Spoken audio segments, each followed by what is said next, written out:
I'm just now kind of waking up to like getting back into my body. I'm 2 years postpartum in July, and so and I just started working out again. I used to be a former bodybuilder. Really? I was a competitive. Like, what? Yeah, I was a bikini bodybuilder. That's amazing. I can show you pictures.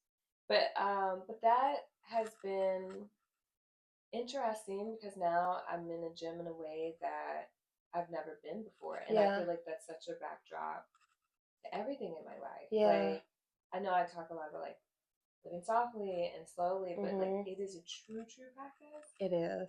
But now I feel like I'm more in the breath of it. Like I've done the grueling gut, a lot of like gut work. Yeah. And now I'm in the okay, I'm living. It lives with me. I live with it.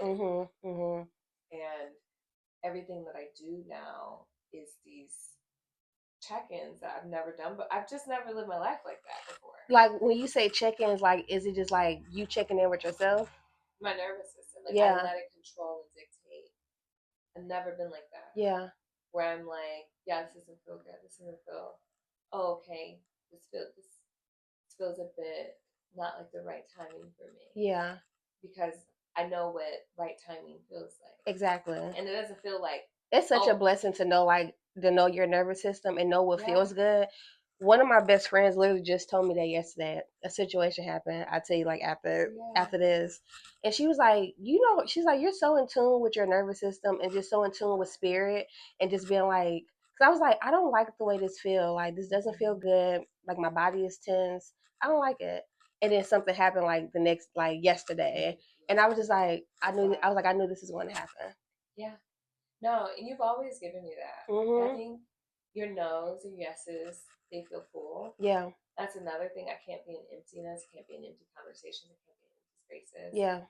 I don't think I've ever really had the capacity for it, but I tolerated it. And now it's like, no, this really makes me sick. Like I literally can't. I can't do it. You know. Yeah. And so, even me and my husband, like, he can be really like broad, and, like jovial about things. Yeah. Like, well, what does that mean? Right. You know, like yeah.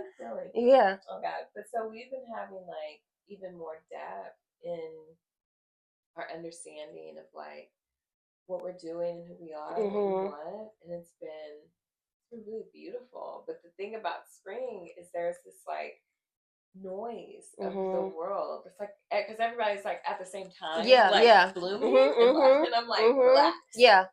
Yeah. Chill out. Relax. Yeah.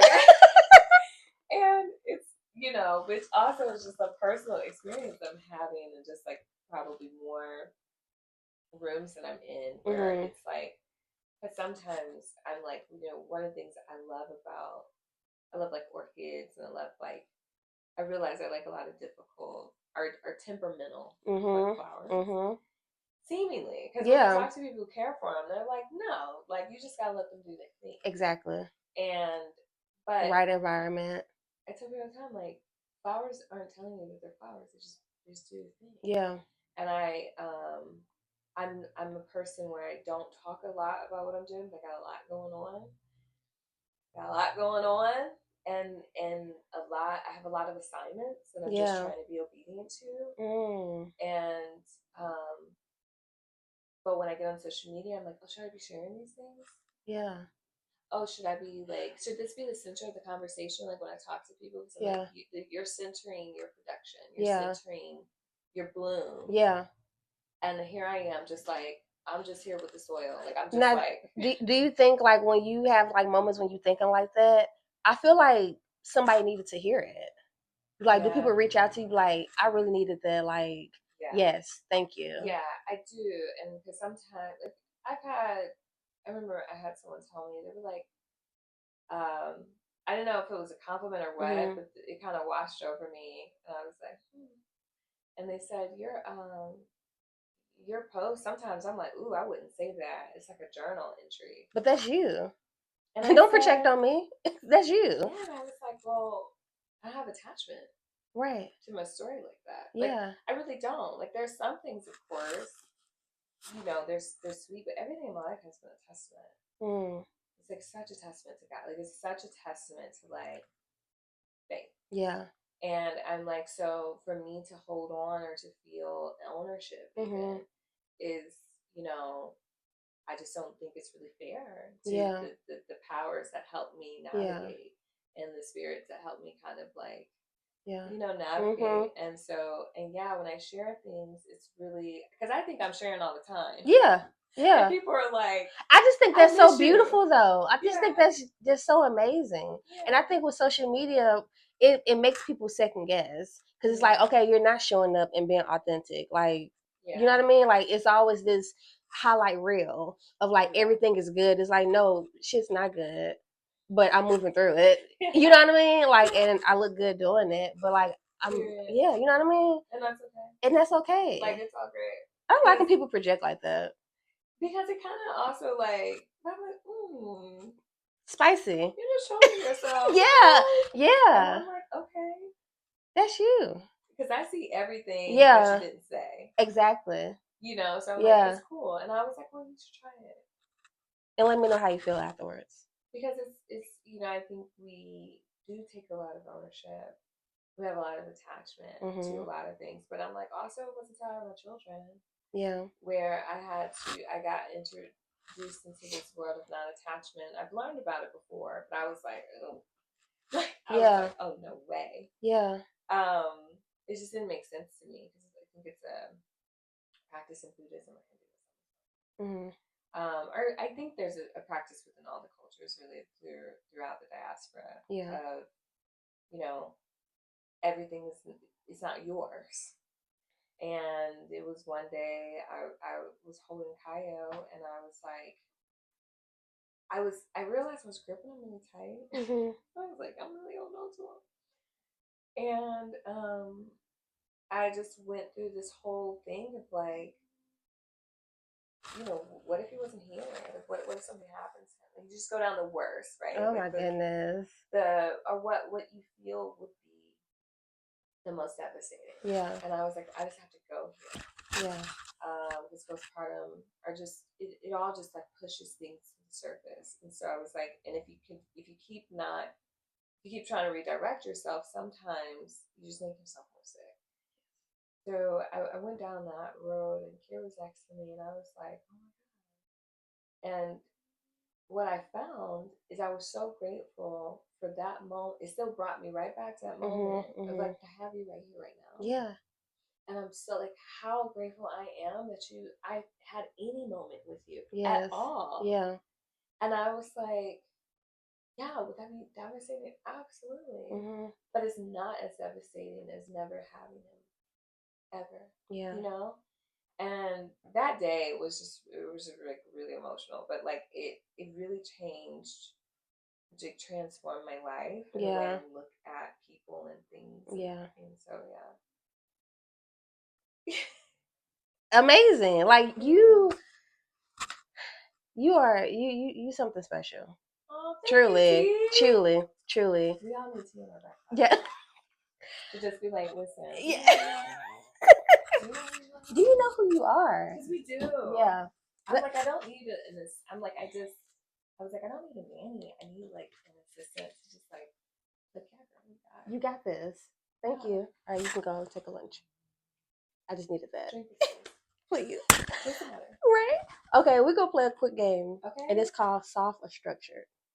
So, Soft or Structured. Yeah. Okay. So it's basically like I give you just some quick little one answers, and it's like either soft or structured, routine or gentle flow. Ooh, okay. Morning routines. Soft. Yes. Try to be structured. Yeah. You gotta do what feels good to you. Yeah, you gotta do what feels good. Let me try to be structured. Parenting style. Oh, soft. That's good. Softy every that's good though. We need that. I'm a healing type A though. Yeah, really. Yeah, which makes like when I talk about softy, I'm like, no, I'm not talking about. Yeah, I'm like one was not always a softy. Yeah, yes, and we're gonna tap into that. Yeah, and two, like hardest thing in my life. Like it's the hardest practice. It is. I think people underrate it. Absolutely. And then sometimes I think when people are talking about soft, like is very surface. It would be softer for me to be hard. Yes. Yes. It would be easier for me to be hard. To be like more structured, more, and structure is beautiful. I love it. But like, yeah, that's home in a way that was normal, but it wasn't home. It wasn't home. Yeah. Wow. Creative process. Solves. Hosting events. In between. Yeah. Because I have to really, really care about people. Yeah. And it's a lot of engineering that goes into that. So it's like some structure, but it's kind of like, it mimics to me just like you have like, you know, have you heard like your lymphatic system? It's kind of like the lymphatic system. Okay. Like it lays alongside your nervous system. I try to do that. So it's soft, but yeah, it has a purpose. So yeah. A long time. A what? A long time. A long time? A long time. Oh, a long time. A long time. I'm learning to be softer. Really? Because I will be like, I love being alone. Same. I've been. I get so excited where I overly stimulate myself because I'm like, that almost happened to me yesterday. I want to sit in this corner by myself, just look out the window. Yeah. And yet I want to read a book. And yet I want to take a bath. So it's, I'm learning to like, how do I feel fulfilled? Yeah. With my alone time. And because I've noticed if I like choose to sit and look at the thing, by the time I'm not alone anymore, I'm like, oh, I should do this, yeah. And so the longing sometimes gets. So I've learned to just. I'm learning to be more soft with it because I tried structure. It was like, this is what I'm going to do. Yeah. So I'm learning. Yeah. I miss myself. I miss my own time. Like I love it. Jason's out of town for work, and I've had the house to myself. Scrumptious. Kirsten was traveling for work like 2 years ago. He would be calling me. Yesterday, last night he was like, "Do you miss me?" I was like, "In this current moment, no." I said because we've been like texting and throughout the day, and we're talking now. But I was just like, yes, I miss you in the bed. You know what I mean? Because I don't know, like, miss miss your essence in the bed. Because like sometimes like I'll wake up, use the bathroom in the middle of the night, or you just kind of wake up randomly, and then like I kiss him on the forehead or something, or he'll do like that to me. It's like I miss that, but me being at the house by myself, and the house is structured how I want it to be. I'm doing I'm having a great time. Yeah, I'm having a great time. Yeah. Planning versus going with the flow.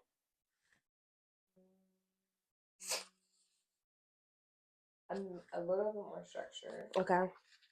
Because I've learned that I can be more present if I know, okay, we're here till 3. Yeah. And then, Yeah. So with children, I'm more structured. Okay. Yeah. That makes sense. All right, well that's it with the game. That is a good game. I was like, that's a nice like little icebreaker, and I love this. Yes. So get into like who is Datiana? Like who are you? And you briefly said it like that it took a lot of, practice for you to get to this point of like softness in your life. Like so you haven't always been like this. So I've never seen it. Like I come from, I think what a lot of us come from is like a lot of strength. Yeah. A lot of fortitude. I'm trying now not to necessarily use the word survival mode because it's been displaced. Yeah. And it sounds like you're like, and survival mode also is like frozen in time. Yes. And it also looks like you are, playing things too near, like downplaying things, and so are people pleasing. So it's not always. I think, of course, yes. If you were to clinically say, like I've seen a lot of people be within survival mode and that be kind of the North Star. It's like, well, this is how you gotta beat it, you know, to get through. Right. And But I do tried you? it. You know? Yeah. Yeah, and I did it. Yeah. And I was like, this not for me. I feel horrible. Yes. And not only that, but I feel I'm also watching people grow through this, and they're not okay at all. And so I was like, okay. So I went through a divorce, and when you go through something where you've propelled, you've like put your full self into that. Whether you felt good, whether you felt bad, whether you showed up. And even if you feel like the other person didn't or they did or whatnot, that's their experience. But like, I know for me what I did. Yeah. And I knew when it was breaking how I was acting and trying to hold things together. And then it got to a point where I was like, you just gotta let it go. Yeah.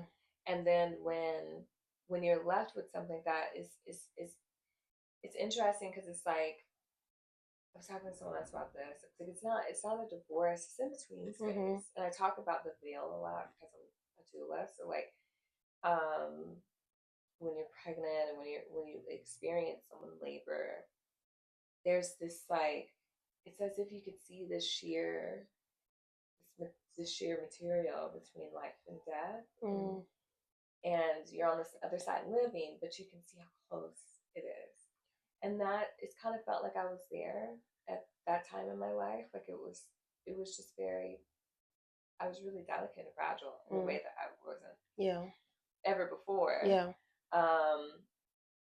And I was also young. I was like 27.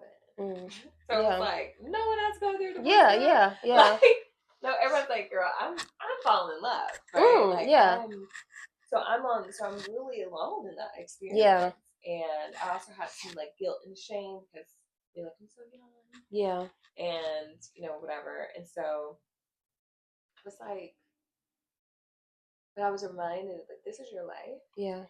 And I had the choice to either I'm gonna let this define everything kind of going forward, or I'm going to kind of use it to say, like, I tried that. I tried it this way. I could try another way.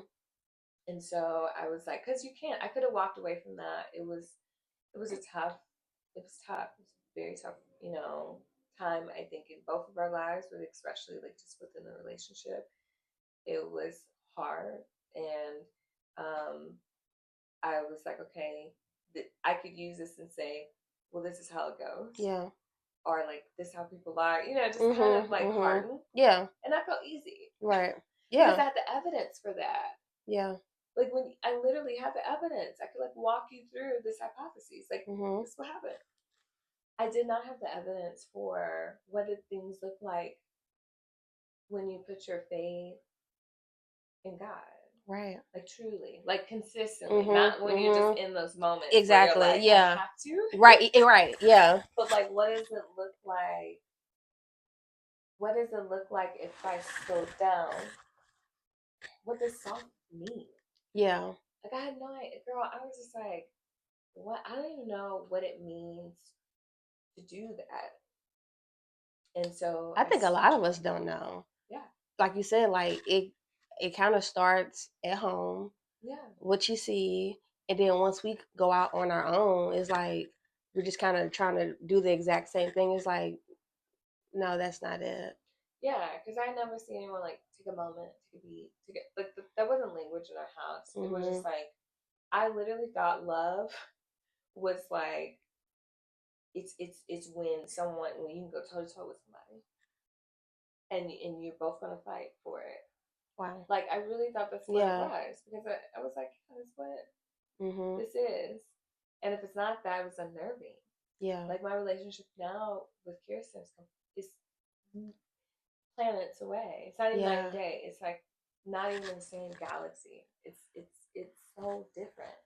But it was times, and it's still times where I'm like, not like I can trust this, but I'm like, this is just different. And I love this for me. I love it for him, and he kind of grew up with more of that. Yeah. Um, That thing that's so. I love that. I love that for him because I feel the same way with Jason. You're gonna get a lot of men that say like who have like a softer. Before him, I do not remember dating anyone that was like that in tune with their feelings. Yeah. Like not afraid to cry, just being like, no, you hurt my feelings. Yeah. And I don't like it. Yeah. I don't like the way you make me feel in that moment. When I met Jason, he was, like I told you, we would be at a whole club. Yeah. And Jason would be at the corner, just like looking. He's an observer. Mm-hmm. And we would just talk because we both like, I wasn't really like a clubber. Yeah. And so always been a conversationalist, right? So, and he's a talker too. Yeah, and he would just really have a view on people. Yeah. And boundaries thick. Yes. You know, and you just don't. You don't meet a lot of masculine energy with that. Mm-hmm. So yeah, it's really refreshing and sweet. It's beautiful. And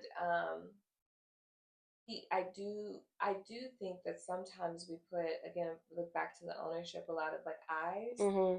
And I think it would just be so unfair to say like it's been a community that has helped me navigate like what softness is. Because yes. I didn't have, I think if I would have been in a different relationship, mm-hmm. or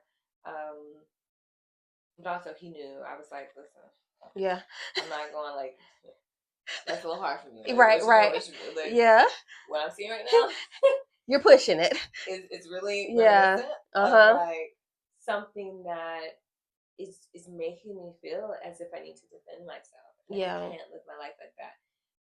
The best way I describe softness is offense. Mm. It's like I've lived my life in defense. Yes. Where everything was like embracing myself for conversations, for people, mm-hmm. for like a lot. And now I play offense. I don't have to brace myself for anything. Period. But I know that if something's coming, mm-hmm. I can read it and I can care for myself. Exactly. And it, like, when you look at like football, it's kind of like the offensive team knows, mm-hmm. if I'm not playing well, right? Yeah. Defense will do their job. Exactly. Right? But it's a complete, that's, I love how you put that. Charging towards something versus being like open armed. Mm. Just like, yes, I live my life disarmed. And I do think it's very scary to talk about, like, for people to even wrap their minds, especially for the things that we navigate. Like, I've been violated, I've been assaulted, I have more evidence that look back. Well, that is not how you're supposed to live. Exactly.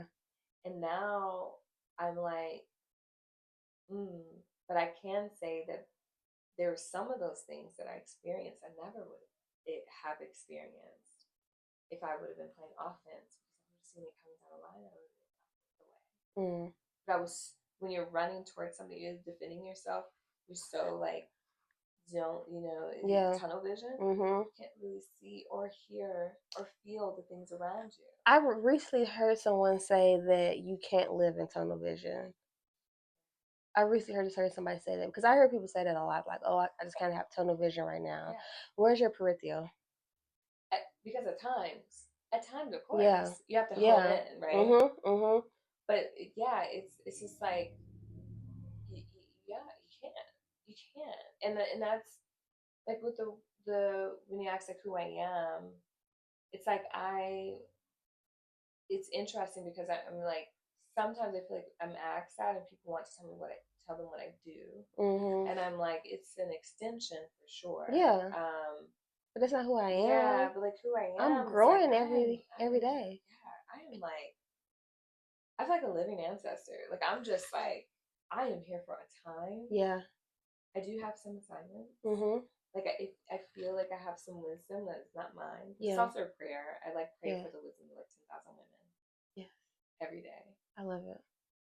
And sometimes I'd be like, okay. All right. Maybe two women. Yeah. You said 10,000 women with 10,000 toes down. Yeah. And so I'm a person. Yeah, I feel like I'm living a good living ancestor. Like, I'm just. That's so good. I really try to be good and do good. In the seasons where I'm blessed with like knowledge and experience, wisdom, and I can package that up in like an event or a product or you know, help people strategize at like a workplace. I use that. But I also don't, I'm not always, you know, like, but in my life, I am living. Like, I'm just really living it. And like, I love being a mother. I enjoy being a wife, but I'm like, it's so funny because I'm like, I really, like, I really decent to men. So like, I feel like Kirsten's like the only man on the planet that like, I'm like, man, I couldn't do that shit. Yeah.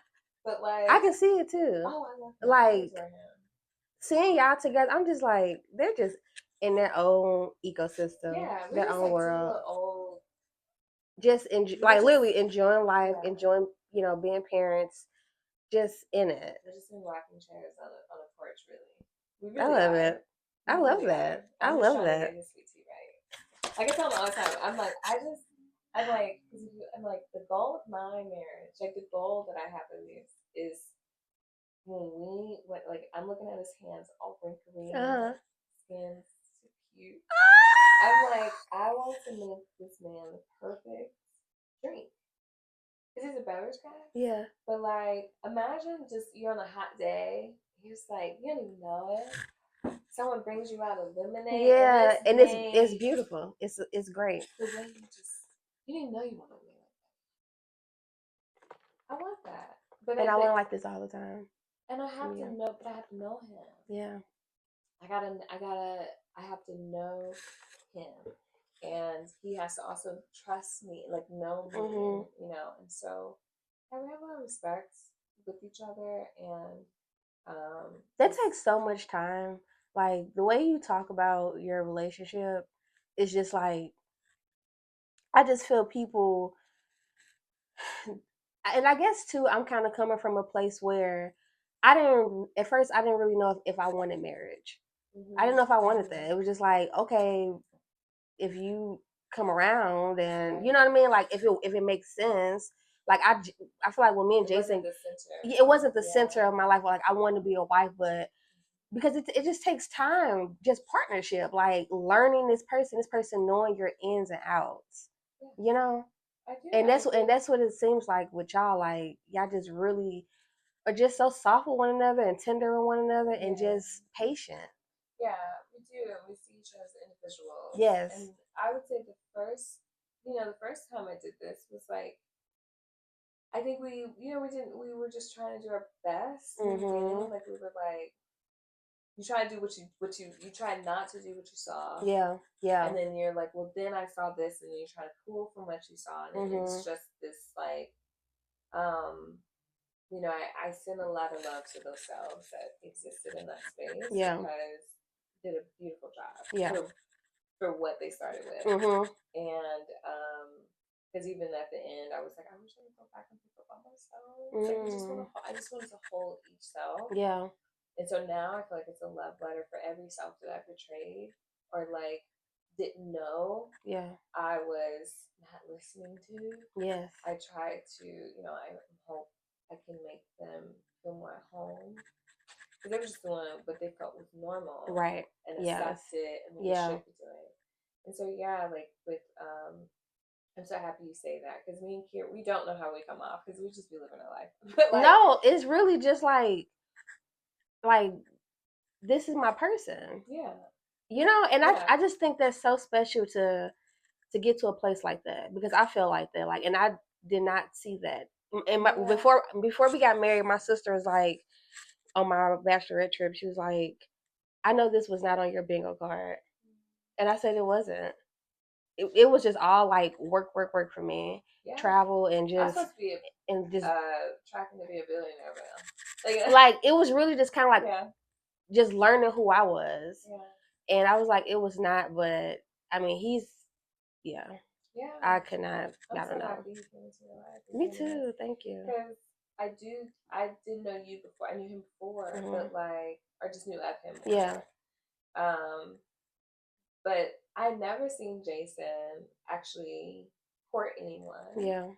and he's very comfortable himself, and obviously people don't for him. Yeah. So, but like he used not to experiment, and so we've been knowing each other since like college. Yeah, when you told me Jason's my husband, I said, and then I was like, that Jason. I was like, I'm so happy for him and you. Some people did not know. It was just like, oh, y'all would come drive up to Chicago and would be at my place for weeks, like for like weeks, and we wasn't together. Yeah. It was just easy.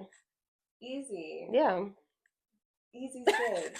It was just like, okay. I wish someone would tell me that sooner. Easy's good. Easy is good. We're taught you have to work, to kind of be a little like the Susie, problem. Like something's gonna happen. It's like no, nothing. I forgot how the saying goes. Nothing in life comes easy. Yeah, and I'm like for a year. Yeah, right. Exactly. For you. Because actually, I'm gonna let go. Yeah. Yeah. I'm like that's your mindset. Baby girl. I've also been saying I have this theory that my God is drag. A queen. Yeah. God's not a woman. Yeah. But perhaps drag. Okay. I'd be like, you be like, girl, listen, I got you. A girl, you stressing. Why? I feel like they are. Yeah. Just like, girl, get it together. Don't you even get it together.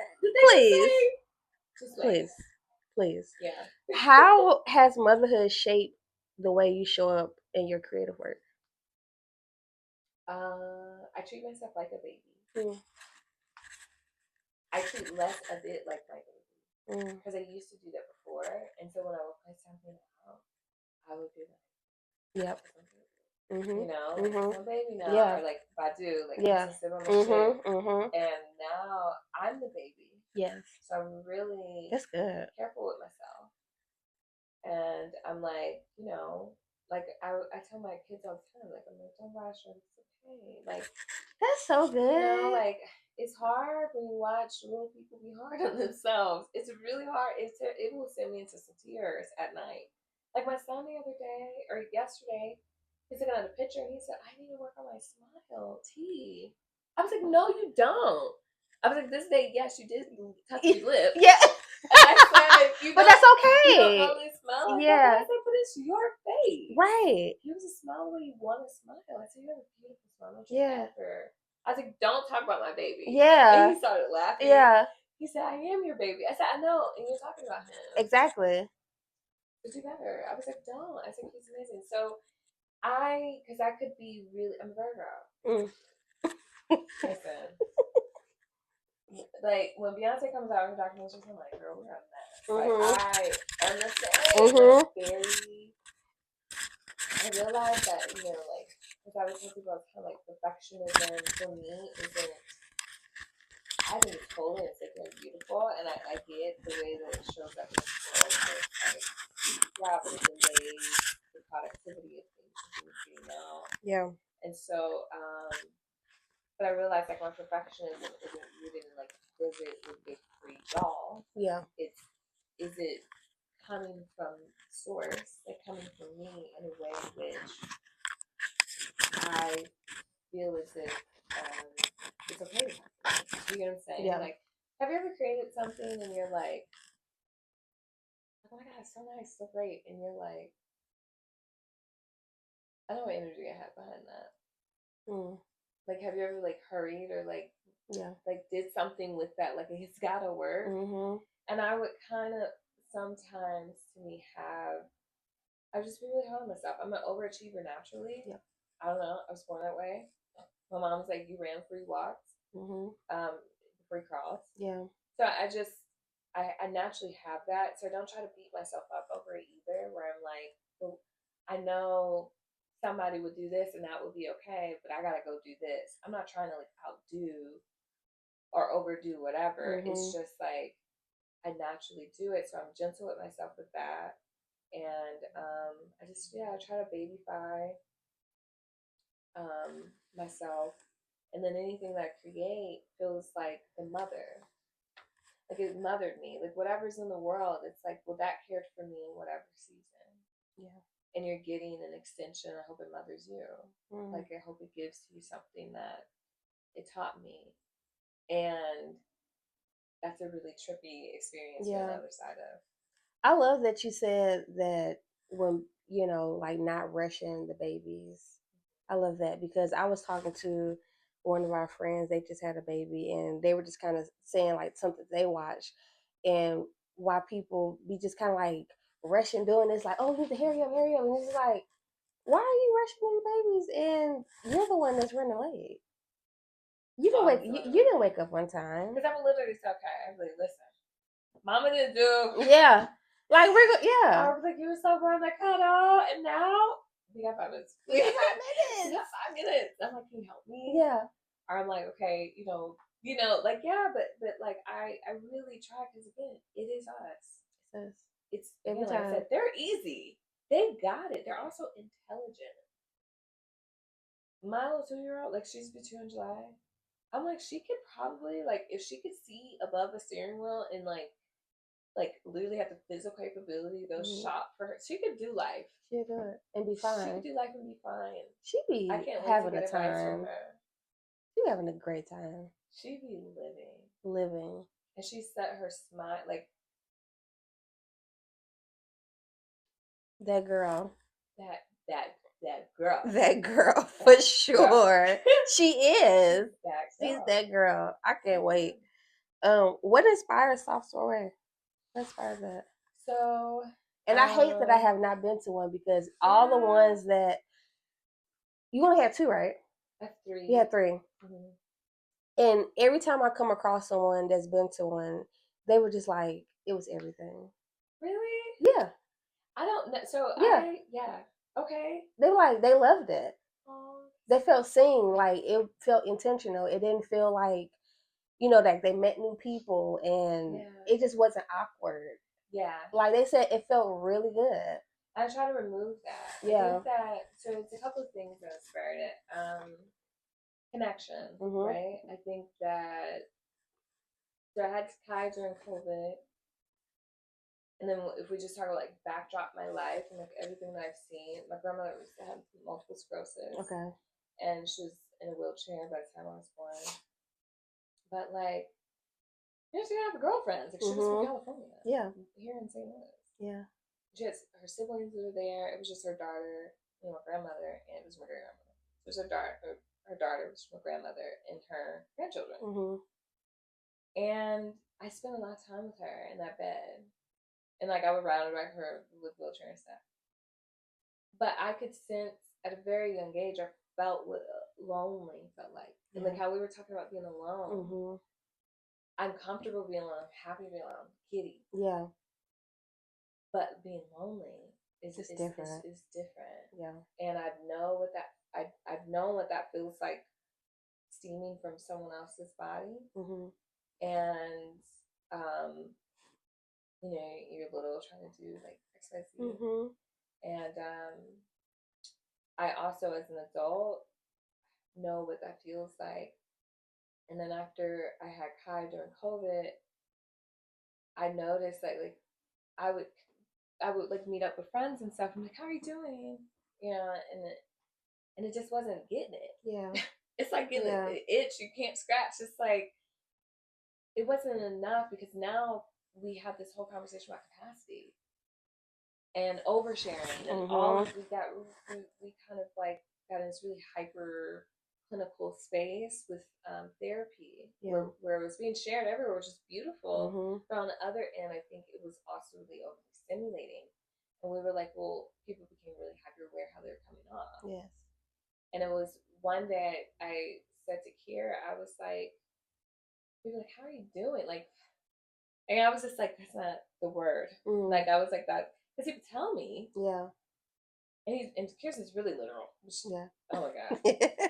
So with him, I actually have to like phrase, if I really want to get to where I want to go, I have to really ask the question. Like when we were dating, I was like, how's your day? And he was like, it was great. And then he would share a post and I'm like, wait, that day I asked you how your day was. You didn't tell me you shot Meg Thee Stallion. Yeah, right, yeah. And he's like, yeah, you asked me how your day was. It was great. Give me details. Right. Sir. Yeah. You know, and I'm like, so then you say, and he's like, but you didn't. But if you would have asked me what I did, yeah. but you didn't ask me. Oh, what he's I did. literal like that. He's literal like that. Yeah. He's like, you didn't ask me what I did, and it's like, how was your day? What'd you do? What'd you eat? How you feeling? Right. So it's really kind of got me in a pocket to where I'm like, I know. Well, you know what? I guess people will just make it surface. It's be like not surface, but just like, hey, yeah, like it was fine. Yeah, and so I was like, okay, and then I was like, I think a lot more people do this than what we know because I have girlfriends and I'm like, we just talked. They didn't tell me that. Right. I was like, well, I didn't know. And especially when you have children, it's like it goes from one end to the other. Either people are like, well, I don't want to dump on you because I know you got a lot going on. And I'm like, yeah, I'm a human though. I'm a person. But you can ask. You be like, hey, do you have the capacity? Yeah. Me and my friends, we literally just started a few years ago. Just been like, do you have the capacity? It's like I could just vent right now. Like this is what I got going on. Yeah, especially if it's a venting set. I'm like, yeah, absolutely. Right. It's like, and so all of this like awkwardness that was happening, and I was like, I can't get to my person. People can't get to me. And I just kind of was like, well, what if, like, we would go on dates and then everyone's like in this weird, like, we would be in a restaurant and it feels like everybody's kind of, you look at people's eyeballs and like kind of like you can see them just glazing over. And I was like, I really think this is a thing. And I kind of played it off here. I said, well, how's the weather? And he said, what do you mean? I said, I want you to think about this just with yourself. How's the weather in your world? Yeah. He opened up a whole new language, like a whole new way of communicating. Yeah. Where we were like connecting. Because he was like, because he was going through something. Yeah. You know, like he just had a baby. I had more people who kind of had a little bit more eyeballs on me. Because it's like, okay, postpartum, just have baby, you know, how are you know, a little bit more check-ins. They were weird. Yeah. But they were, and, you know, people were trying. Right. And with him, no one really asked, you know. I guess they're not asking men. Yeah. They're just kind of like, you know, you good? Like, how's fatherhood? It's kind of like expected in that question. They're more looking for you to say, yeah, I feel like a father. I feel like you know? Yeah, especially having a boy, it was really hyper, like, you know, so it was real, like, and he's also, like, he's picking flowers with my son, you know? Like, he's not the one necessarily throwing balls, and so it's, you know, for him, no one was really getting to that, and he had just lost his father. To the day where when I found out I was pregnant, it was the anniversary of the day that we found out his father passed. And that had only been a month of time. Wow. Right? Or not the anniversary, but like it was rolling over to the month, right? Month of the day. And so I had already was like, I would always try to like figure out how to talk to him without saying like, how's your grief going? Right, yeah. How's your boy? Yeah, right, yeah. You know, what do you need? Right. And also being a doula, my tongue is built a little different. And my eye, you know, you get anointed and I think you get blessed with eyes and you get blessed with a tongue and a gut to kind of see what's not there and to hear what's not being said. And I knew there was things, but I just really was having a very hard time being there. And so when I asked him that, he just like lit up. And I just remember that conversation. Yeah, just being really sweet. And I got to really get to know now this Kirsten, the self that was before me. Yes. And then he, you know, was like, how's your weather? And then when he asked it to, it's one thing to ask a question. Yeah. And like, oh, that's something behind it. And then he turned it to me and I was like, you know, it's kind of blank, you know, and we went into the whole thing, like how it feels on my skin and you know what that means. And I was like, it's nice. Metaphors can really get you there in a way that the other language, it could just after a while feel really harsh. Like when someone's like, "How are you doing?" I think it's hard for both people, and I think that we've been taught a lie about care, which is kind of like it's natural. Yeah. It's not.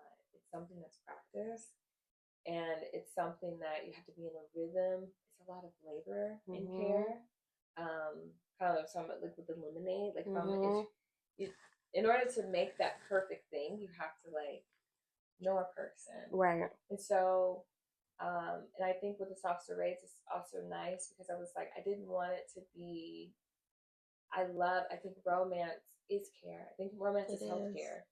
It is. It's an extension of healthcare. Yes. I say all the time, like it's, I'm like, hair is sexy, and it's a tool to be able to like express. And so I wanted to be like romantic. I wanted to be soft, and so I tried to create a space that was really calm to the nervous system, just like handle it. It's a little bit after meeting time, so it's like starts at 7, not like a 5 or 6. Yeah, yeah. Because you're like, I didn't want people in that. I didn't want people to rush. That's good. Because your nervous system here 5, 6. It's normally when we're going to like dinner, a meeting or something. But 7 is like I got time to shower, lotion up. Yeah. Just take my time. It's different for the nervous system. It is. So, and then people came. I was like, something sweet, sexy, like wear some satin, or put on some PJs. Yes. Just put something that feels good to your body, and we're gonna talk.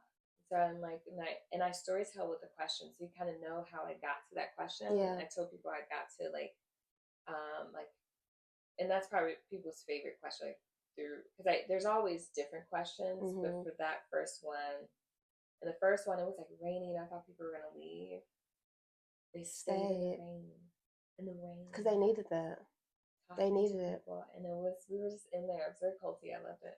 Love it. And yeah, like I was storytelling how I got there, because how I got to that. I said, I actually have never heard my grandparents, any of my grands, ask their girlfriends how they're doing. But when they pick up the phone, they say, "Girl," even though I didn't watch my granny go go outside and pull the wheat or whatever, she knows how the weather is. Yeah. She's like, "Girl, how's the weather?" Yeah. Yes. And it would open up this whole conversation, and they never have to actually ask how you're doing, because they would know, because their girlfriend would say, "I don't know, I ain't been outside." Like, girl, I ain't been outside. I ain't been outside in like 4 days. So they would know now to get outside. Yeah. And either that's typical of her or not. Right. A lot of times 4 days to push. Yeah. So be like, okay, well, you need to get out. What's going on? Where's Joe? You know what I mean? Like, where's Joe? Well, Joe hasn't been feeling well. Yeah. Oh, okay, well, you know, and so the next thing we know, we're either in a car bringing her some food or taking her out. I gotta go. She put on a little house coat. I gotta go do whatever. I ain't been out the house in 4 days. That's such a great attention to detail. Like dialing back, going back that far, and just being like, and just connecting those two, just being like, no, like, yes, this is what I need to do in my personal relationship, other people. That's good. Because it never asks. Because if you ask Bart, you ask one of them how they doing, just like, okay. Exactly. It's just the thing that we're conditioned to do, and but I also know the danger of loneliness. I know the danger of so many small conversations that's never had, and then you're having now these really big blow ups. Yeah. And the resentment. Like I just know the heartache, the divorcing that happens, right? And we can't afford that. I just think it's really costly. It's extremely costly, and I don't ever want anyone to ever have to experience one of my worst days. Yeah. That I felt was preventable, where I was like, I feel like we have to do this. Yeah. Or I have to be this way. And I also understand clinically what happens with the body and how many years it shaves off, or how many diseases it begins to introduce when we're navigating that for so long. Most deaths, most autoimmunes, most things that we have to navigate within our health and well-being, they are preventable.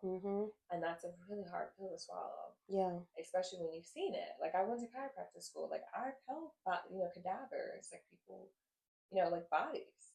I've seen how fragile the body is.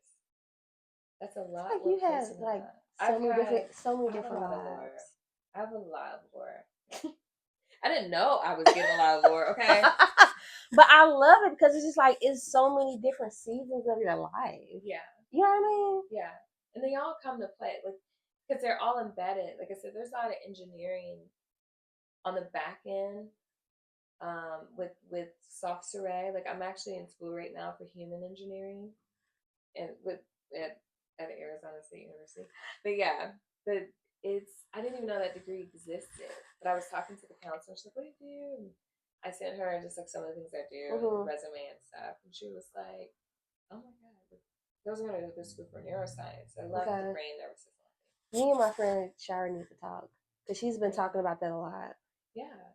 So human engineering is where pretty much neuroscience, design, like industrial design meets psychology, and that's pretty much what's up. Like, everything that I create is doing. It's the merriment of many disciplinaries marrying each other and coming together to make something sweet. Really excited for your babies when they reach an age of like what I want to do, because like just them talking to you and like I don't know your husband, but just I'm excited for them. Yeah, thank you, T. Because it's not like oh yeah, do this. It's like, no, try it all.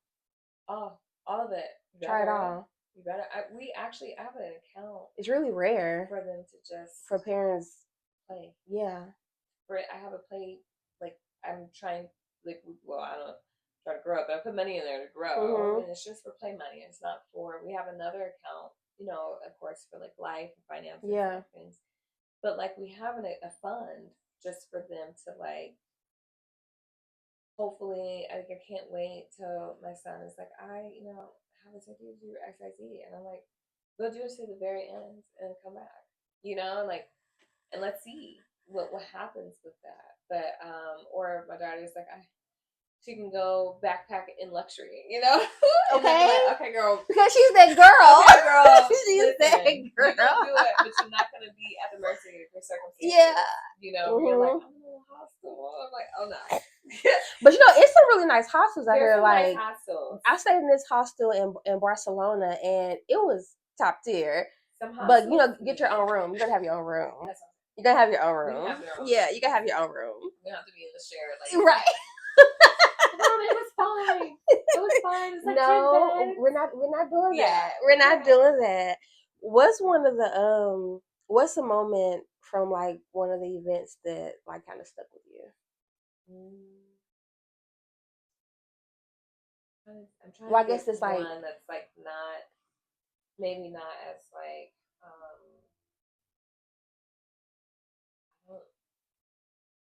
there's some really interesting things that happen. Yeah. I mean, you can name a few. Yeah. Okay. So one is like with the Soft Soiree, I didn't want people to.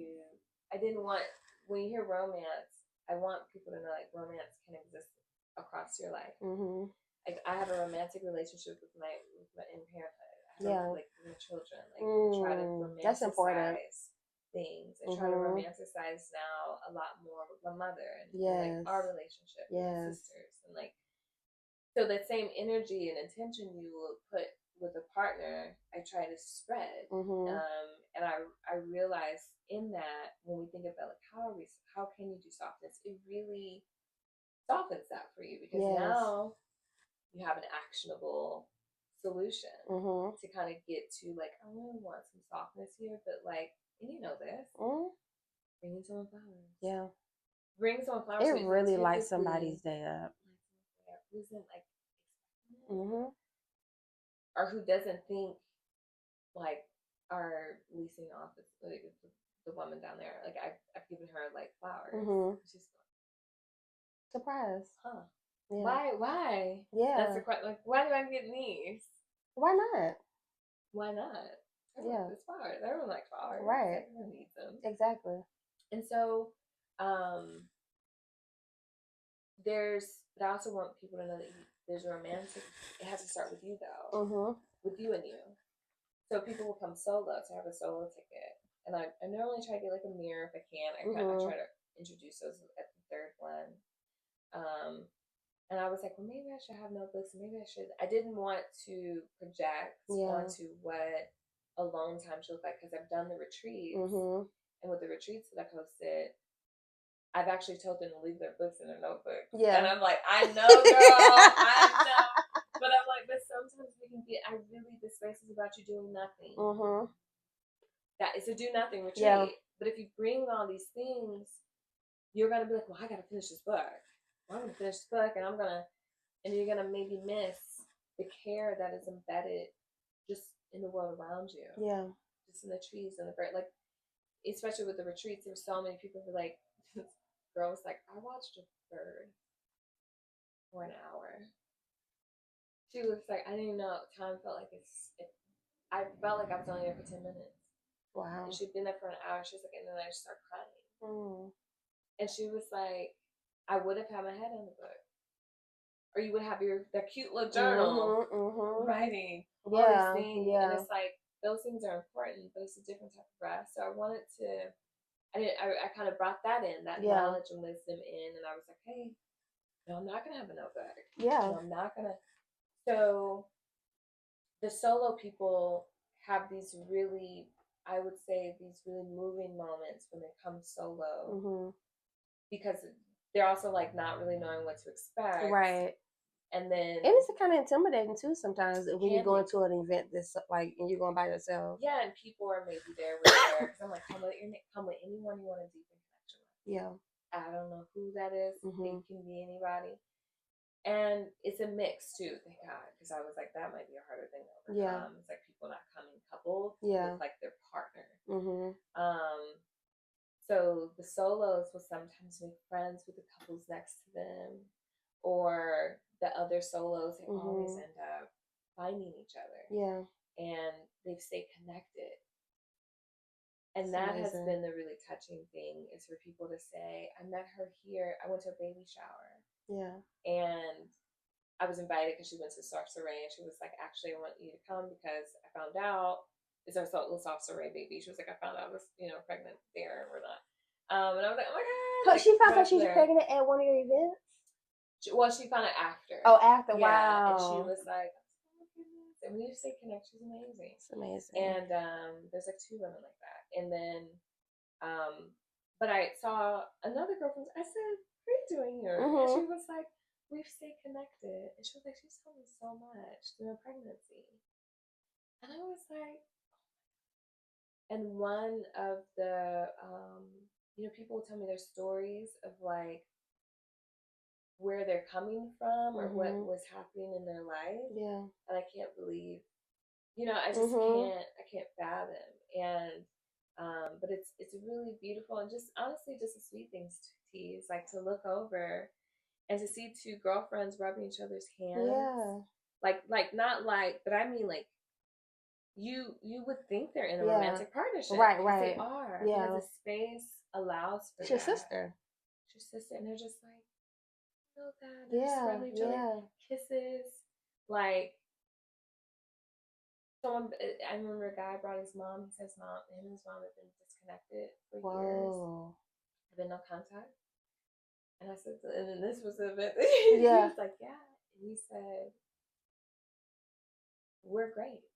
Like, because we 3 questions, and we were able to say things, not to each other we've been trying to say, but get to know each other, like say things about ourselves we haven't been able to like articulate. Yes. And I was just like, that's powerful. There's some really moving stories that I get post because when I'm there, I'm like hosting, right, so right, so I don't know how it feels outside of I have trust people say, and of course, and Kirsten's like, and I'm like, baby, you're a little biased, right? Yeah.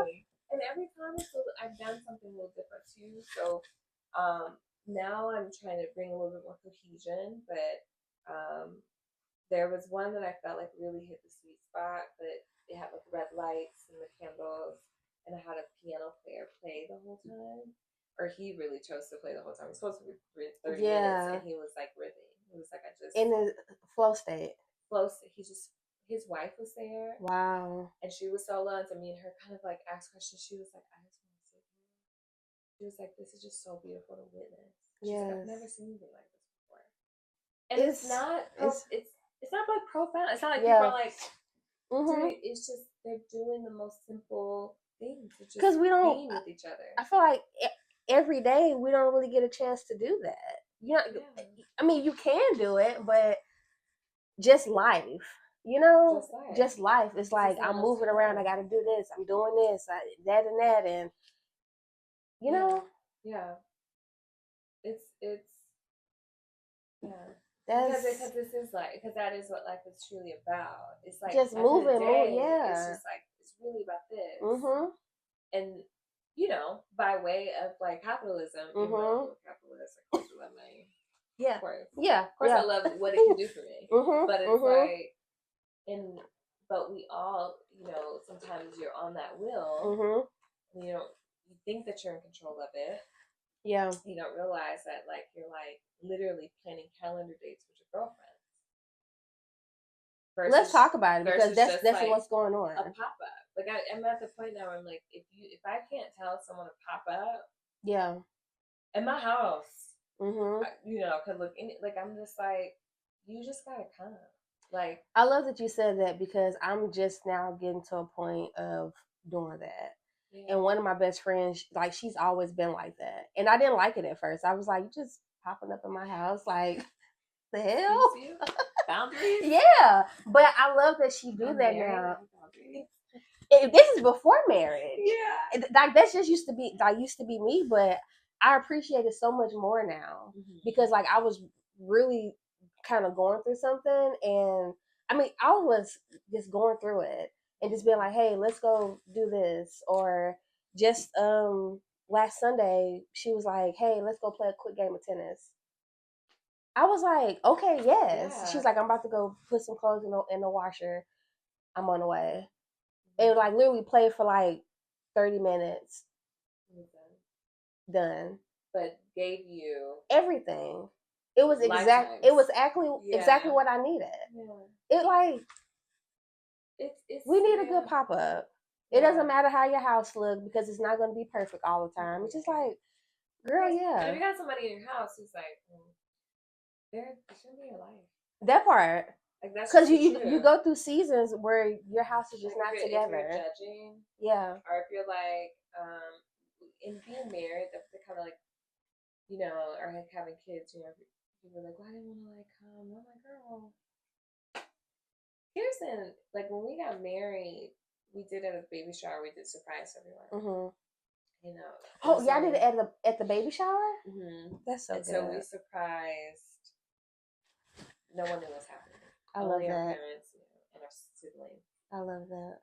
And because again, I didn't want people coming in. You know, you're going to a wedding, dressed. Yeah, exactly. And I also knew there were friends in my life. I was tougher because I was like, well, if this was something we planned for a year out.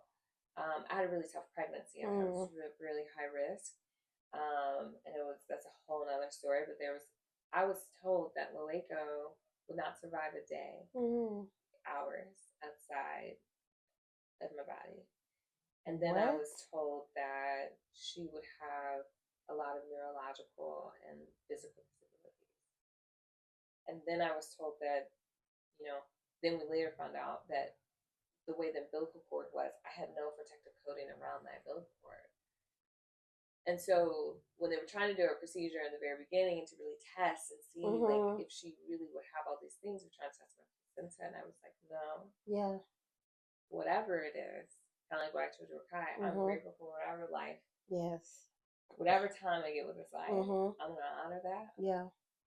But it was some serious conversations I had to have with Kim, because it's you think about, like, I don't know, you probably thought about, like, what if I'm not here? What does that look like? But I really, really sat with that. Yeah. And I was like, who's going to check in on my husband? Yes. Yes. Who's gonna mother him? Yes. When his mother is mothering him, but like, who's gonna then also maybe have the wisdom to check in on his mother? Who's really in my life to do that? And when I sat back and really thought about it, anyone who got like an invite, pretty much was someone that I was like, I feel like you would, beyond my extension, like, yeah. And because there could be a possibility where I don't make it through this pregnancy. I don't make it through my birth. Wow. And so when I was there, I told people to pray. I didn't tell them the depths. No, yeah. Because now people are like, wait, what? I didn't know it was that bad. Right. Like, you know, I didn't know it was that serious. And I'm like, yeah. But it was something I was like, I really had to get in the grooves of with just me and God. Because even Kirsten, he knew, but he didn't know how. He didn't know how severe till her birthday. And I was sharing a little bit on that. Hold on. He didn't know up until then, like, that he could have possibly, like, lost you. Yeah, he knew a lot about Loeco. Yeah, but not you personally. Yeah, but he did not understand how grave the condition is. Out of velamentous cord insertion. So he didn't understand where my placenta was placed and how it was, how fragile all of it was. So my doctor cried. She boo-hooed. We boo-hooed because me and her locked in. Yeah. She had only delivered someone knowingly. I was the first person. She said, I only done this one time. And this will be my first time knowing it going into it. We didn't know it till after she birthed. And so, yeah, it was a thing. But I say all that to say, oh my goodness, when we got married, it was a surprise. Yeah. And it was just really like sweet and special. And so, when I think about like the pop-ups and stuff like that, I'm like, if you can't walk into my home and be loving or pick up something or be like whatever, right? Then you don't need to be here. Yeah. You don't love me. For life. You don't love me. No. You love the idea of me. But you don't love me. It's not love. Yeah. You love the figment, whatever figment I am in your imagination. Right. You love that. Yeah. But you don't love me. Exactly. And like, that's okay. You can go have her. Right. But you can't have me. You can't have me. You have the idea of her. How are you feeling like with that type of information of just being like, I may not be here. Like, and you grew in your relationship with God and just kind of almost like, were you like just kind of being at peace with what was going to happen? Yeah, you go through the motions. Yeah. Like, I mean, why now? Yeah. Yeah. What? It's not, and then kind of it's not that bad. Yeah. Like, it's not, it's in my head, right? And it didn't really help at the time with all the knowledge I have within the healthcare system and so knowing the system that I'm in, but then also knowing clinically, like on an anatomic level, what is happening. I was just like, this is a lot. And I would like hold high, and I would just be like, I was also really, really sick. Yeah. So it was really, your feelings when you're sick is real, like chronically, it's, like it's hard to know what you're feeling and if it's just you're not feeling good, and so I would just have to really work to get to my feelings. Yeah. Right. And I was like, hey, like, what's happening, girl? Like, what are you thinking? And who do you tell? Do you tell anyone? And I just, you also realize who you are to people. And I was like, it's going to break me more them breaking. Like them coming to terms with, because that's going to mess some people's worlds up. Like, wait, what? Yeah. And I kind of knew on the other end of the conversation would be like, this isn't worth it. And I didn't feel that way. I had a different, and I also knew with my husband, if it ever came down to a decision of whatever, I know he already told me, like, babies come. Yeah. I have one of you, though. Right. Right. Yeah. And of course, it's one of them, but it's really one of you. Yeah. And, So I was just like, I mean, but how brave, secret, like, of you just to, for both of y'all just to be like, no, like, we gonna faith. Yeah. We gonna do because this. you can call it what you want. You know, universe, or yeah. just, but it really shined a light on any type of wavering feelings we may have had in faith. Mm-hmm. And I can see now I'm absolutely unwavering. Yeah. Because, I mean, it was so many miracles wrapped in that pregnancy that really showed me the importance of trusting your nervous system, trusting God, yes, having faith, because I had to lean on an understanding, not minds, not medicine. Mm-hmm. I really had to lean on an understanding I didn't understand. Yeah. And because what ended up happening is they were trying to do this procedure where they were going to like vacuum a part of the placenta to test it to see, because they were telling me to abort, to terminate. Yeah. And I was like, no, we're not gonna do this. Yeah. Like, I just kept thinking about like being in a little space. Rather, you're like one day growing or 5, and I was like, that's invasive. Yeah, it is. Like, and all for you to still not be able to really say, because here's the thing: if the placenta has a different DNA than the child and you. Yeah. Wow. Did not know that. A lot of people don't know that. And so I'm like, what you're testing is still not necessarily telling me what's happening with her or with them, with the gender role. So come to find out months later, once I got diagnosed with elements of support insertion, I remember the doctor being like, because what she was thinking, I said, yeah, if I would have done that procedure, I could also die then. Excuse me? Because I could have ruptured, because I did not have any protective coating. And so she said,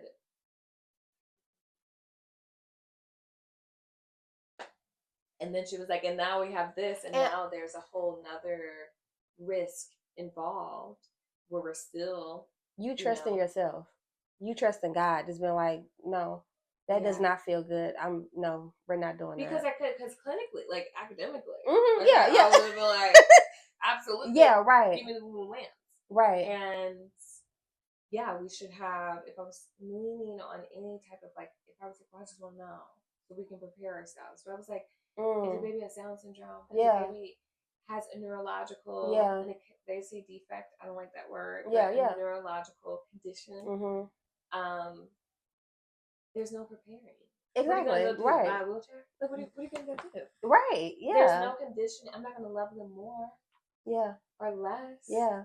So that's none of my business. It's just none of my business right now. I gotta be in the moment right now. Here. Right here. Unless, like, and so. It's almost like it was out of your control. It's very much out of my control. So it's just like. It's one of them you gotta wait and see. I have to wait and see. And there's other markers that can determine more and more. Like, the closer you get, like, this is for sure. So they can be prepared. With the things, or maybe you could be prepared. Like, we might be in a NICU, or we might XYZ. Like, we're both self-employed, so it could have been. But it's like these are only incremental things that you can do. Nothing can prepare you for, And I've supported parents who've gone through, these things, whether they knew it was coming or not, and I can say that there's not been any type of different reaction. Like, it's hard. Yeah. Either way, it's the most difficult thing I've seen people like navigate. So, it's something I'm still healing from, because I had some like survivor's guilt after, and then it doesn't help that, like, when I was pregnant, there's so many things happening, like Palestine, Congo, like, just with the world, and babies and children and mothers, and so a lot of grief that came along with it, and then seeing her sometimes just felt like, if I would have, and she's thriving. perfect health, thriving. She's sweet. She's amazing. Yeah. She's like, and I hate that was ever spoken over her, you know. And I tried to like, you know, but she had such a story. She does. And she's such a she's a miracle. Yeah. Because there was a lot of no's that got along the way. Yeah. This isn't viable. But here to be told that is whoa. And then you know, to then also have to put your cap back on and be like, okay, what do you mean by this? What do you mean by that? And then, yeah, because it got to a point where like, what do you do? I'm like, why do you know the things that you know? Yeah. So yeah, like I'm gonna be hosting softening classes and baby bonding classes soon. Starting in a couple of weeks actually. And actually have a veil that's a part of that experience. Yeah. Put a veil over you. And it's different. I was gonna ask you too, like when you're gonna bring it back. And then the soft soirees are coming back. We wanted to do one in April, but it's starting nervous wise. I feel like May is gonna be better. That's fair. Yeah. April just feels like for me, and it might be a me thing, but it just feels real like shifty, like yeah, it's moving a little fast. Yeah, moving a little fast. Yeah, I'm like whoa, it's moving a little fast. So, so we're gonna plan for May for Soft Soiree around Mother's Day. Yeah. I think Mother's Day can be a lot around Mother's Day. I really want to soften that for all of us. Like Mother's Day used to be hard on me. Really? Because my relationship with my mom, we had one that it went up and down, and you know, and it will actually be hard on her because she had the relationship with her mother, and it just brings a lot to the surface. Or I have friends whose mothers have passed away, and they're like,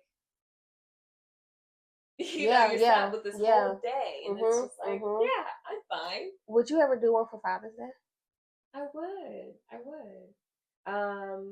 Because I do think there's a lot around that. Like, no matter what your gender is, no matter what your experience with a father or within fatherhood is or isn't, it's a lot, and it comes up probably every day we don't even know it. Yeah. Like we carry it in our body. And this is the soft surveys are really ways that I'm trying to get this out. Yes. Like so it's like therapeutic for you. System for your emotions and for like your brain. Like these thoughts. Yeah. Because if we don't create different neural pathways, you know, the brain isn't really exercising. Yeah. And it's not, and when we get to like, do people change? Like, of course people change. Like, there one time they really thought the brain was plastic. Like, truly. They thought that what's in there is in there, and that's it. So that's where we get like the word neuroplasticity. Yeah. And we know that neuroplasticity is a thing that the brain does change, and it's manipulated through time and experience. That's concerning. Yeah, girl, that's because you think the brain is plastic. Yeah, that's crazy. So they were like 1 + 1 is 2. Like, excuse me. And that's where also a lot of violence within healthcare, which is why everything is so political. Because of course, gender theory got in there, race theory got in there, all these. And they were just more trying to affirm these things, right? Like, well, this is why it's okay to do this to this population of people because which is why, especially with women, I'm very passionate, like, about women, like living, like the ups, the downs, the ins, the outs, and being gentle with themselves because I call it lobotomy culture now. Where when we talk about I've heard a lot of people say like I'm trying to regulate my nervous system. I'm trying to regulate. And regulation clinically is like one thing, but I'm like, but what you're talking about socially and what you're talking about like day to day, this is not healthy. Yeah, that's not what regulation is. They're talking about I want to be like this. And I'm like, yeah, they used to make laws and kidnap and completely take away people's rights, women's rights, just to give them a lobotomy because you had a thought. Disgusting. Because you had a feeling. Because maybe you were going through a season where you weren't safe within your ecosystem, and you were expressing that, right? And that was a problem, and they were lawfully able to do that. And so it's really important when we talk about like regulation, these terms, to be really careful with them, because they belong in certain spaces, and depending on your education, you understand. Like when I hear regulation, I'm hearing the ability of your body to find a homeostasis between different, experiences that your body and conditions that your body is experiencing. Yeah. What most people here who don't have the background and education of like healthcare, which you shouldn't have to have that. Right. You should not. Yeah. To be able to live a life that feels good, that is long, that is sweet. Yes. You're hearing, well, I need to have it together in every season, in every condition, in every circumstance. And it's like, no, you should feel absolutely enthralled in anger. Yeah. Sometimes you should be able to feel like you're human. Sad. Yeah. You should be able to have a moment where you go the fuck off. Right. Right. It's gonna happen. Yeah. And it should happen. It has to, because if your nervous system can't expel and you hold us in, our lives are already shortened. Like a woman's life is like shortened like 7 years. And then if you have a child, it's shortened even more. And if you have, and then there's conversations about how it like actually may extend your life. But ultimately, it's this performative nature that we're kind of like forced into and conditioned into, like everything's fine, everything's okay, which is what I call lobotomy. Yeah. And so everything I create is to try to like just allow you to be within your experience. And that was really, really backed when I had the baby, or when I was going through my pregnancy. And I want to use the veil to kind of like just remind people how fragile, and also how there is some type of material that we can't always put a name to, but there's something in between you living and the other side of things. Yeah. And you can tap into that sometimes, or just being close to it.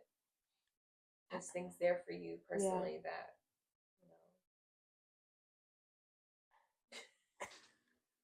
so much attention. Okay, so I'm going to bring up when you said like you and your mom's relationship, because I feel like, how have you navigated that? Yeah. Or y'all in a better, Yeah, we're in a cutesy space. I love that. Yeah, I love that. It's like it can be hard sometimes, because I remember I was having a conversation with someone, and she had like a, kind of like a catty relationship, like with her mom. Like her mom would kind of like say like mean things to her, and she was just saying like,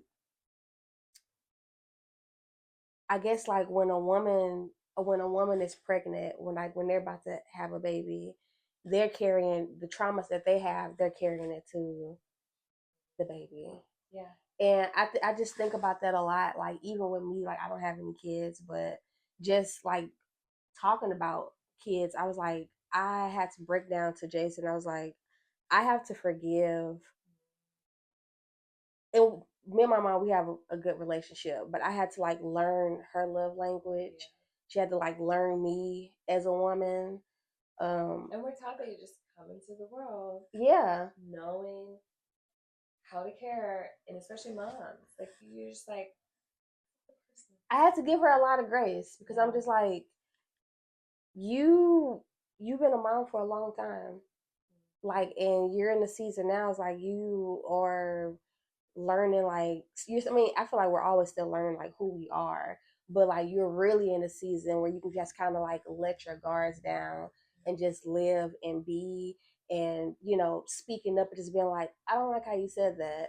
No, that's not it. You know what I mean? Yeah. Like it. I was just telling Jason, I'm like, it had to take time for me to even think about wanting kids, because I know like when I have kids, I don't want to carry that. Yeah. You know what I mean? I don't want to carry that. No, that's so real. Like, and also to the other end of like, yes, on moms there's some grace, but I think we don't give enough grace to children. Like I respect children. Yeah. Like I respect them as I respect you. Yeah. And but because there's also like some grace I think to be extended to them, like, how didn't choose me? Yeah. I mean, he tells me he chose me, actually. Yeah. But like at the end of the day, he had no idea who I am. Yeah. And he's stuck with me. Like, you know, for this amount of time. Yeah. He's really in this relationship where he has to kind of abide by whatever's happening. And so I try to make sure that I create a space to where he has autonomy within our relationship. Like when mom was like, "You negotiate with them," I'm like, absolutely. Because some things are up for most things are up for negotiation. But I told him, like, unless has to do with your safety or, you know, like time, like we, you know, XYZ. But most things are up for conversation. Yeah. And with me and my mom, it was the same thing of you, but it was really violent. Really. Yeah. I mean, because what she came from. Right. And then it's this, well, then what she came from. And a time, and when you think about it, like, with the reproductive system, what's happening, like, my grandmother carried me because women are born with the eggs in their body they're going to have for life. And so, or have until they start the period, shed them and lose them. But like, so when my mom was in my grandmother's belly, she had eggs, which was me. Right. And so really, our grandmothers, you know, carry us. Yes. And all of that is transferred. Absolutely. There's so much that they're learning more and more and more. Where you're like, am I even a person? Like, am I even picking this child? Yeah. Or like, was this all like curated? Right. Right. DNA? Exactly. And there's a lot of transfer.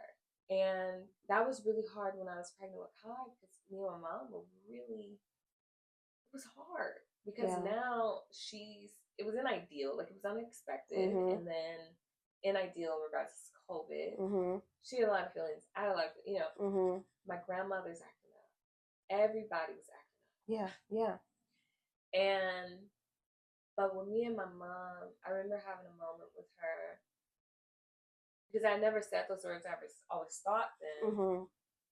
Because you're like, I can't stand you.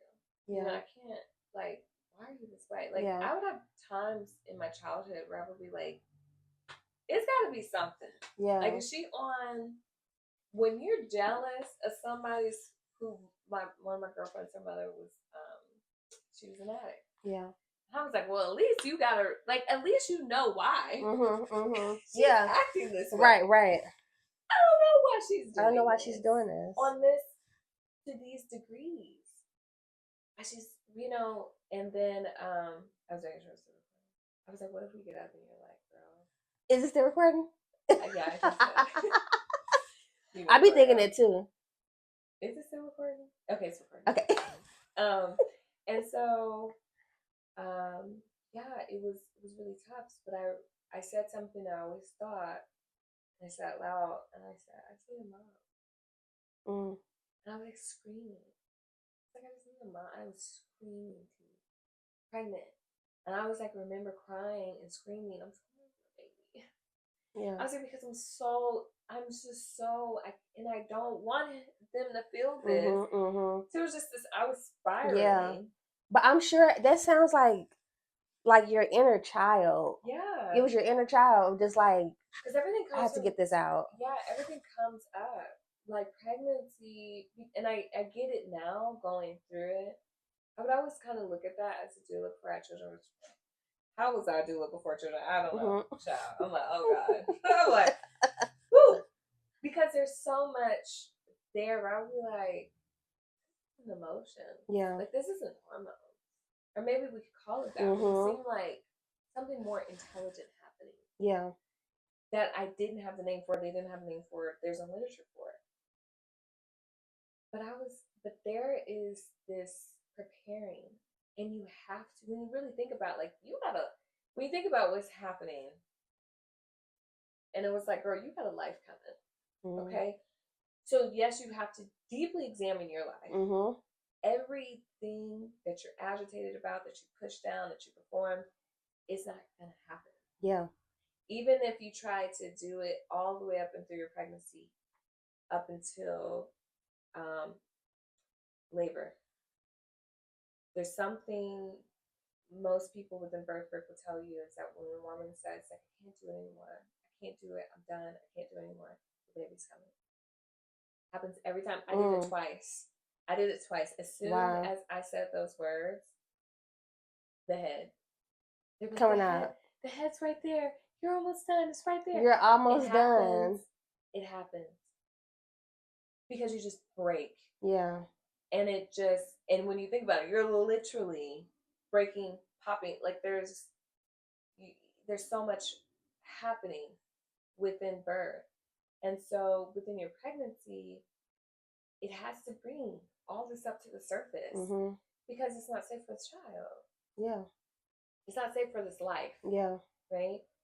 And not only the child, but like your life, right? Like, and when you can allow it or just hold space for when it comes, which is why I want to do the baby bonding classes, because I really want pregnant people to have these tender moments where they can have a safe place to bring all these thoughts. It doesn't have to be so beautiful. Right. And yeah. So like, yeah. Tender, and it's like, yeah, of course. I love, but I also love like when people like mothers that I've talked to are just really real with themselves.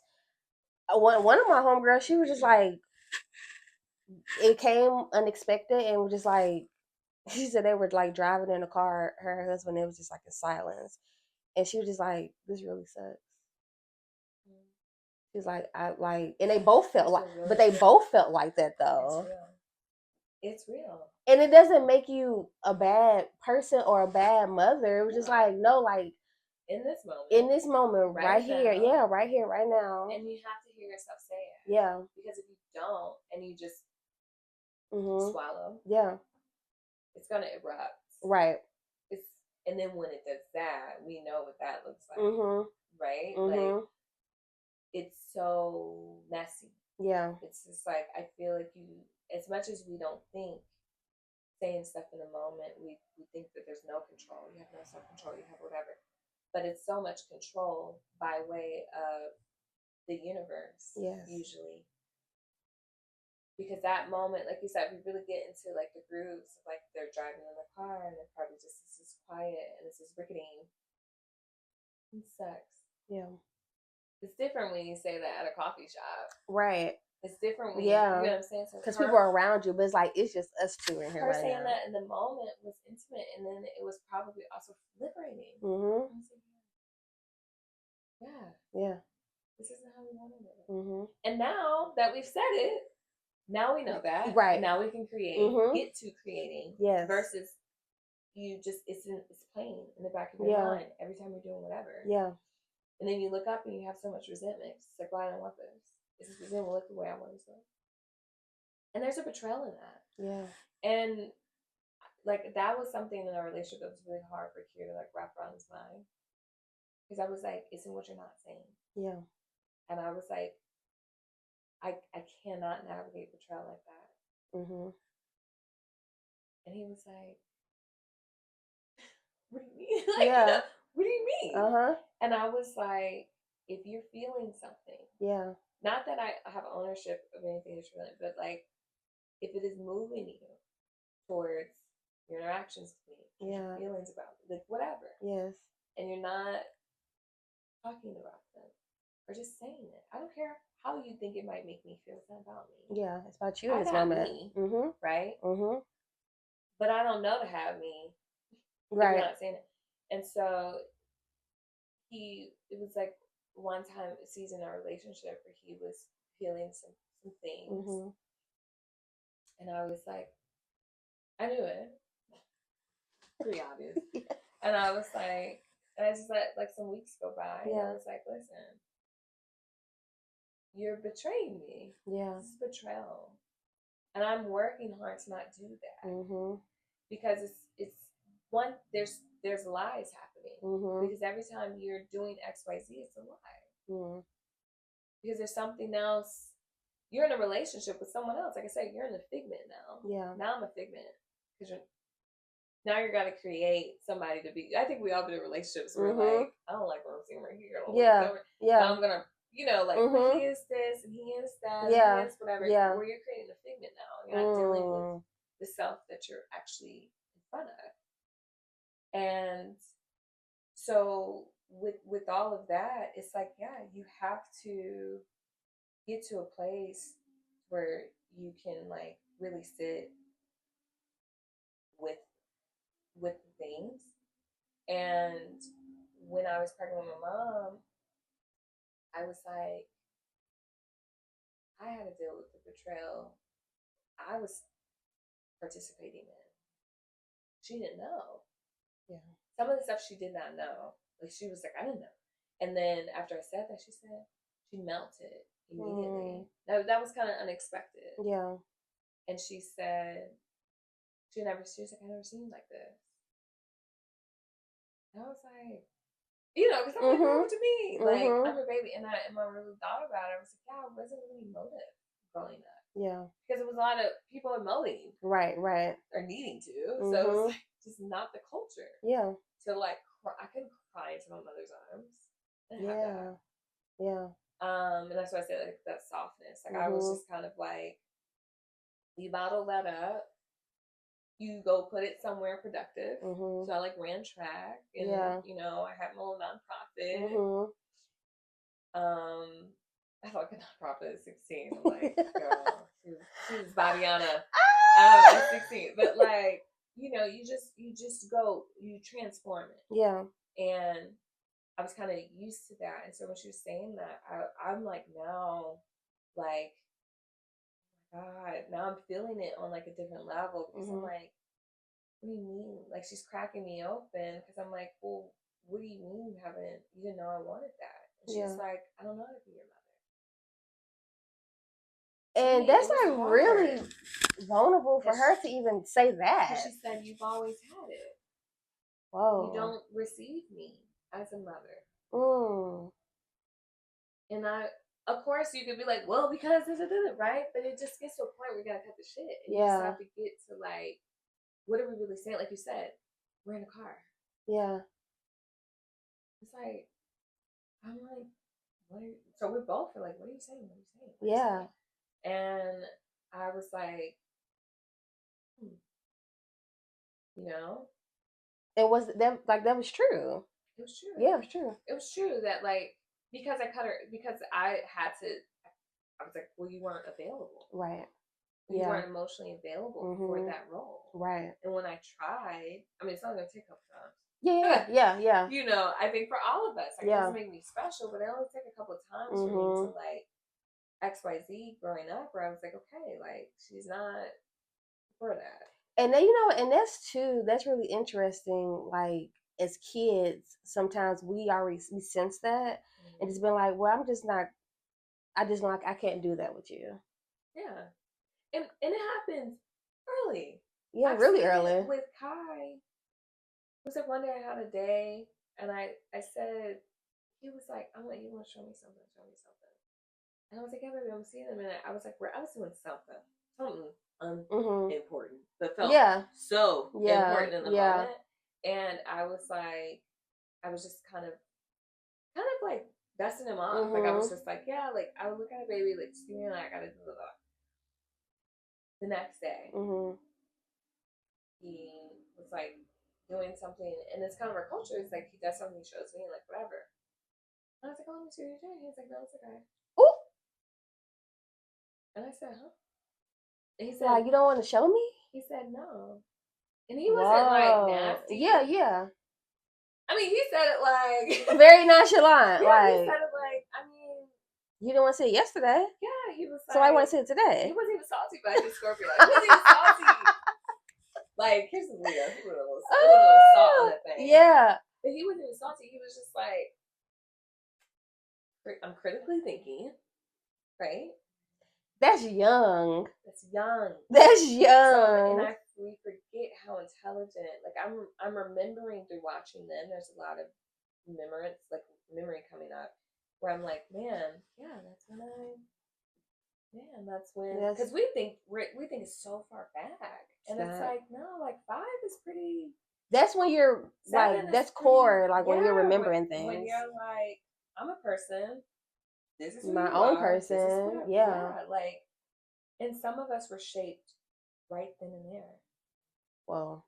And so I was like, did that hurt your feelings? Absolutely, but not like I hurt my own feelings, you know. And I was like, tisk tisk. Yeah.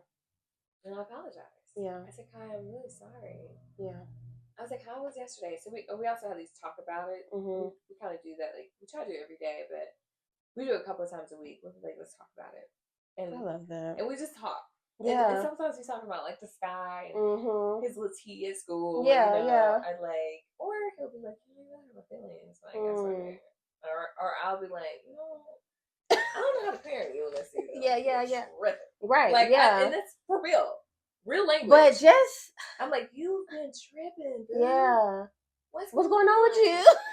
He's like, I'd be so hungry. Like the other day, he was like, I was like, you're nuts after school. Yeah. It's really hard for me. Well, let me just prepare, have you a snack when I'm picking you up, a little juice box or something. I'm like, do you not want to talk? Like, because I don't want to talk to you like that. Right. I literally, because I'm like, I don't want to mother you. Yeah. As soon as you get out of school, I really don't. Yeah. And because I tell him, I really don't want to parent you today. You know. Yeah. He's like, I'm really hungry, and he's like, I was like, so aware. Yeah. But it's like cool because I'm really, like, I'll tell him, like, I'm really struggling. That's what I'm saying. Like, I'm really struggling. I don't have all the answers. But how beautiful is that? And like how we needed that as kids for our parents just to be like, I don't know right now. I'm in the season. Do you have an idea? I'm in the season. I'm trying to get through my shit, and you're in the season, and I don't know what to do for you right now. Let's work together. Like what do you need? What do you think you need? Yeah. And this is what I need too.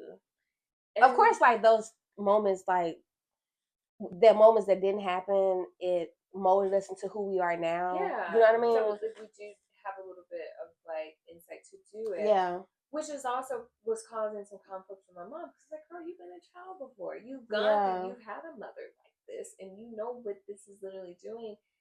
And now watching her with my son and her watching me, she said something along the lines of like, if I would have had a mom like you. Something about that when people, and they say like when our parents become grandparents, it's a time for, it's like a moment for them like to do it over. Yeah. You know what I mean? There's no pressure.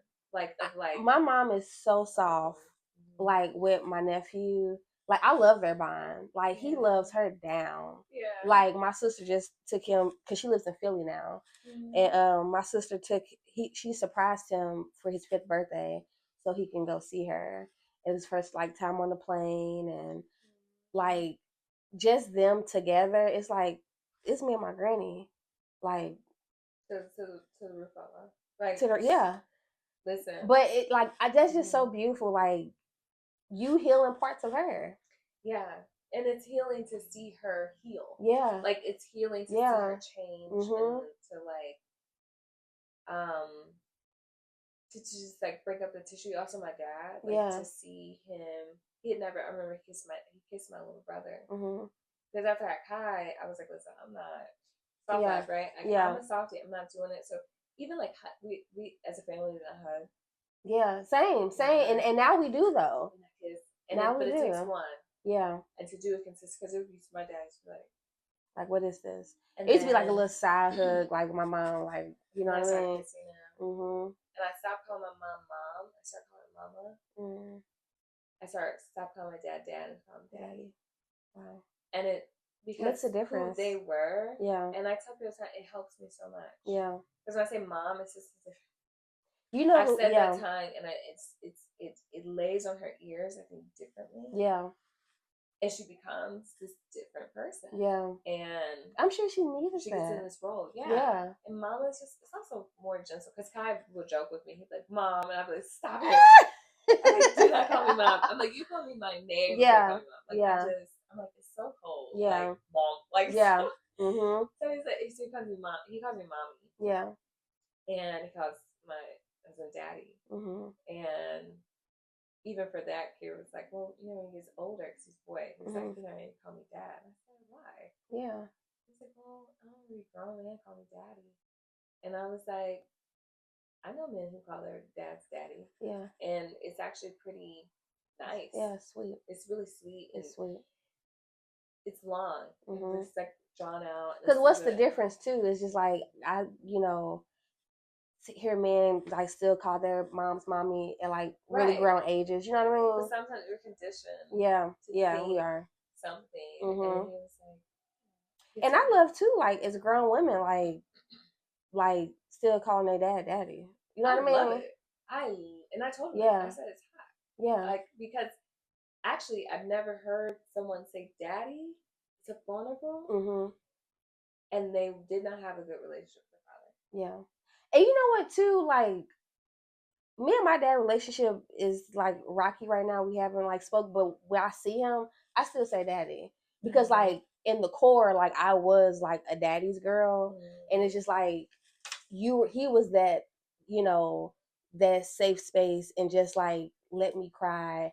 It's okay to cry, embracing me. I got that from him. To be like at odds with him right now. Yeah.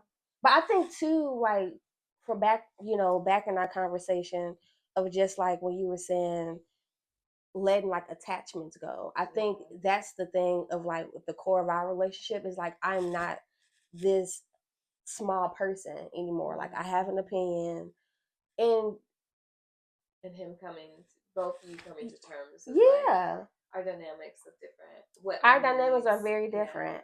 And our conversation is different, and our space right now, we have to work back up to that, and it's gonna take time. Yeah, it takes time, and it's gonna take time. That's the thing about mom. And also too, are you gonna change? It's just like I can't going like I'm the type of person like I don't like to keep revisiting old stuff. It's like because it's done. Like we could talk about it, and I feel like once we talk about it, it's done. Like why are we revisiting this? Yeah. Yeah. So no, I understand, and because with my mom, we had to like it came on the heels of like also like me and boundaries and like boundaries whatever. I just got non-negotiable. Yeah, like, yeah. It's just like no. And or being like you're not good right now. Yeah. Talk to me later. Yes. And sometimes that would be like a day. A week. Yeah. A month. 2 months. Yeah. A half a year. Wow. Because it would be like, well, since the kids, it hasn't really stretched longer than I think, like 2-3 months. And at that point, she's kind of like, but I'm just like, it is kind of like this mothering parenting. Do you think it kind of flips a little bit the older we get, where it's just like, you're not gonna be able to do that. You can't do that. And no, that's not how I receive love. That's not how I'm going to accept it coming in. Not to say that it has to look, because my mom loves me in ways, and she's like she is a personality. And I've learned to accept her for who she is. Yeah.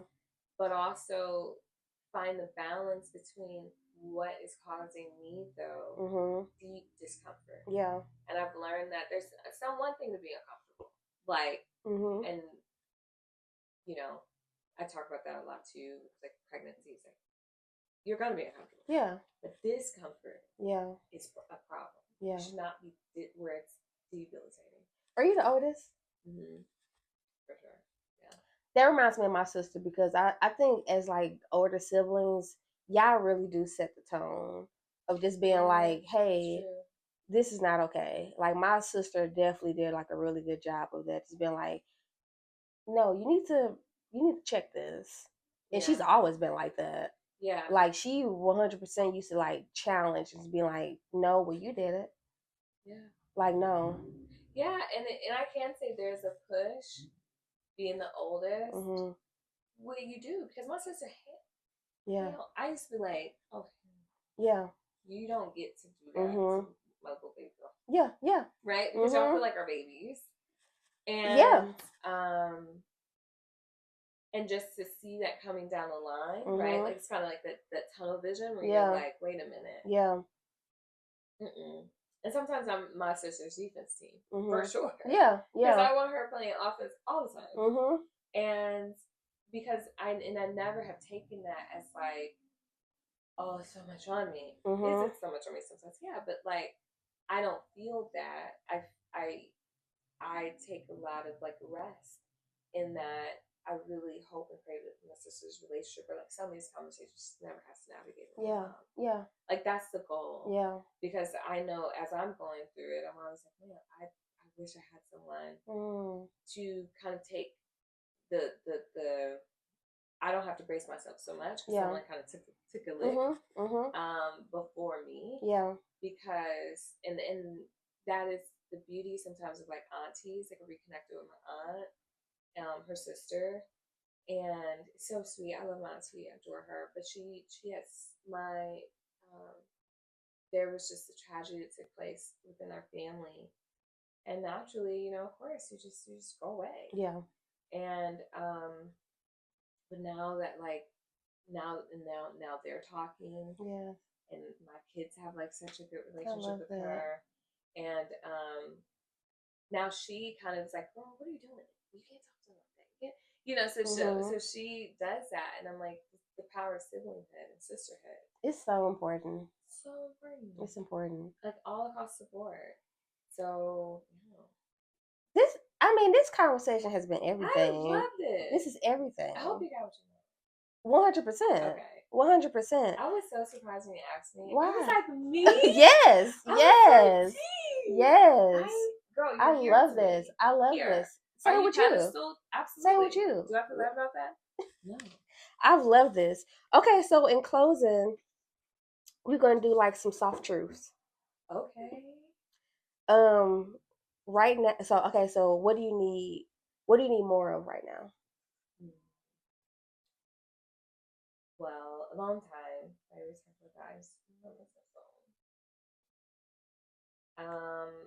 Like a long time, but then also just like quality time. Yeah. I think across the board with everyone, like I feel like my husband were like, I miss you.